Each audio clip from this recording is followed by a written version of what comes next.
What's going on, guys? So we are out here in Las Vegas, Nevada at the Venetian in one of their convention centers to show you the new lineup of 2025 Jayco towable and some motorized units. In front of us, we have a brand new floor plan from the folks over at Jayco, and this is part of their J Feather lineup with their fiberglass cap up front. Beautiful looking design. We're going to take a closer look at this thing. Hang tight. I'll be right back.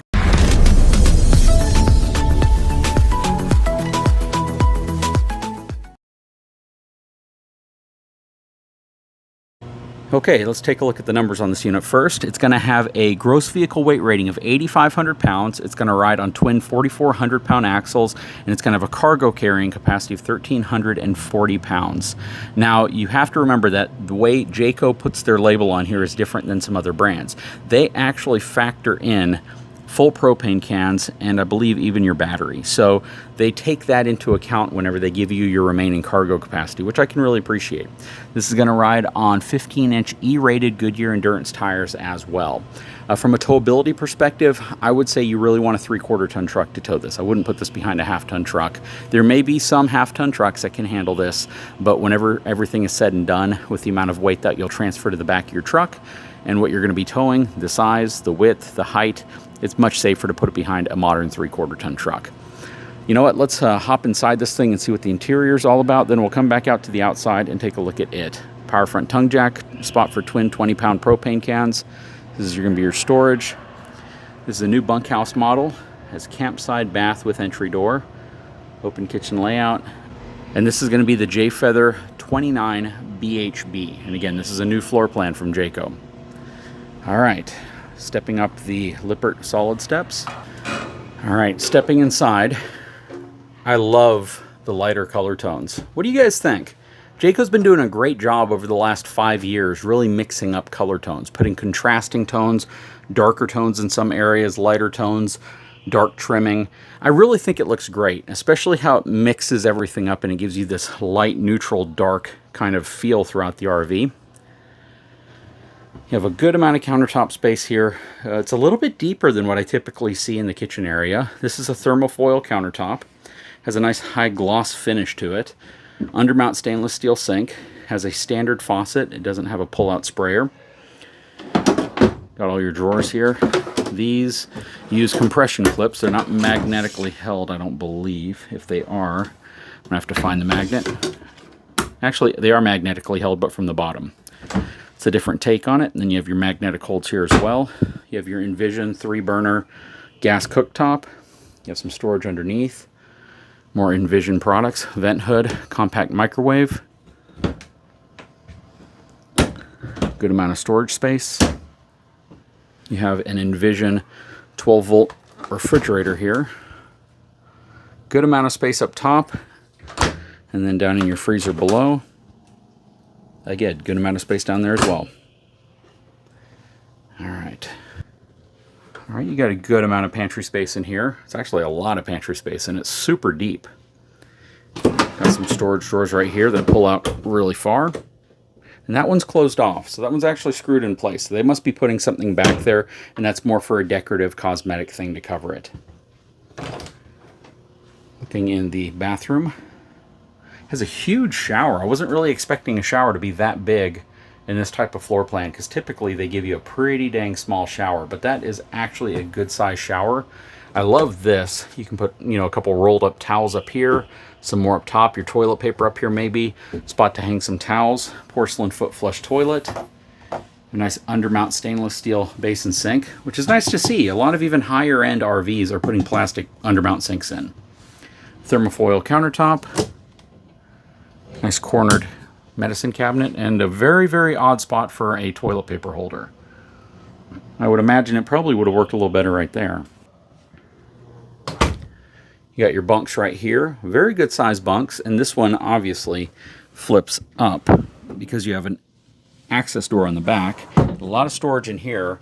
Great place to put, like, you know, if you have a pet that you're bringing with you, if you have, you know, a litter box, something like that, that's a good spot for it, as well as just using it to store things like a mountain bike, things like that. And the door on the back is actually a pretty tall door, so you'd be able to fit some taller items in there as well.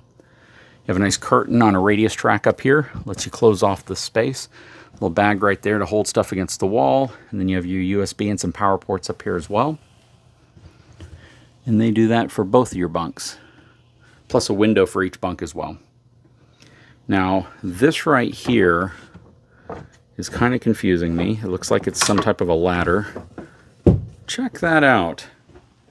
That is really cool. So this is your ladder. You don't have to figure out where you're going to stow it anymore, because it just kind of props up in place when you're not using it or when you're traveling. And it locks. That is really, really innovative. I wonder who thought of that. That's really cool. All right. We got some more storage space right here. This is probably going to be wardrobe for the kiddos. And you have your 30 amp solar charge controller. You have your Coleman Mach thermostat. You have your smoke and carbon monoxide detection there as well. Nice wraparound dinette. It's currently in its travel position or its sleeper sofa position. And this is really easy to conform into a sleeper sofa. You pretty much just pull this pillow out and then you drop that one flat. And you have a nice little bed area. And it's a good size dinette. Plus you have storage underneath it as well. Very cool. Working our way up. You have a lot of storage here also. And that is extremely deep. And it looks like it opens from both sides as well. So you have little hanging rods right here. Plus you have cabinets that can open up from both sides for storage. Extra storage there. And then more storage below. This unit has a tremendous amount of storage. And this looks like it's wardrobe space also, which is kind of cool. So when you bring your clothes in, you can actually load them into this space if you want. You have your TV here. Looks like it's on a swivel arm. You have some flat countertop space right there. You have a panoramic fireplace also. All right, stepping into the front bedroom. Looks like a queen size bed. Plenty of room to walk around it. Nice wardrobe storage here. And as you saw earlier, this passes through to the space here next to the entry door. Nice good sized windows on each side as well. Plus you have a padded headboard as well as some wireless charging right there. And if you flip that switch on, it turns on this really cool blue light behind the headboard, which is really nice. You have power here as well to plug things in. And of course, you're going to have your storage underneath the bed. Very cool. What do you guys think of the interior of this unit? When I get pricing, I will try to post it on here, but just remember that pricing from what you are going to see, which is MSRP, is not going to be the price you pay. It's going to be much higher, and what you actually pay will be significantly less. So always kind of understand that. It's best just to look up the unit that you're interested in, do some shopping for it, and see what different dealers are asking. You have your control panel right here, your on-demand water heating system as well. Let's check out the outside real quick. Okay, so again, power front tongue jack, twin 20-pound propane cans. This front storage is locked, but I know it's pretty much just a blank pass-through storage, so you got a good amount of storage here. This, I believe, is going to ride on a BAL frame, so it's not your traditional Lippert. It does have Azdel for the exterior and interior wall. That's huge, and that's going to be game-changing for a lot of folks who never thought Jayco was going to use Azdel. Climate shield package on it as well. You can see Azdel there also. You're going to have your cable connection, power connection if you want to bring a TV out here, and you can mount your TV up here. And then this, I believe, if it's unlocked, it is, thankfully. Very thin door. Would have been nice to see a little thicker door there. You have a really cool pull-out griddle. Let's see if I can do this one-handed. So you have your pull-out griddle here. You have your gas valve here to turn it on and off. You have your compact refrigerator as well. It's very nice. Outside shower. You can have some aluminum flip-out steps right here to get into the bathroom space. This is also really nice if you're in a really cramped RV storage facility and you're not going to have room to flip those out. You can always flip these out and just get in through the bathroom space. Friction hinges on all the doors. A little grab handle here. Then it has a large awning which runs pretty much about 80% of the length of this side. You have your scissor style stabilization jacks on the front and back. This is a newer style and it supposedly works really well. LED lights on the back, LED lights up top. It is wired for a Furrion wireless backup camera. This door might be locked, it is. You have your ladder to get you on top of the roof. On-demand water heating system outside of your furnace. This is 50 amp because it has 2 ACs on it. And then you also have your water connection right there.